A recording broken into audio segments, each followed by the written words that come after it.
Jag smaschen det vinner i det 4-0 av GU. Hur ser det ut? Ja, ser det väl. Helst för like. Kan vi virkelig så då dysten och. Alltså vi gör det med knarr boy. Vi vet också hur så harst det vinner gott och så. Sällan så dyst. Tar det spänt alla boan ordentligt högt så. Ser han något. Var det tillvilt att det var alltid undervänt i förläge? Ja, det var det inte. Vi visste att det vinter för avtacka.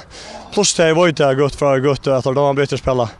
Både Hinnemallen och Sönderlag så det var det må vi helt göra men det var dåligt att få rätt. När kan snacka om Tjejfors och lokal uppger. Blir det en lättare disträ än du har varit? Nej, nej. Det kan man säga att han 4-0 är och det var den rätta vinnaren men. Nej, vi visste att det var en härdest. 5 steg månad, 6 steg spel om till det VP nästför.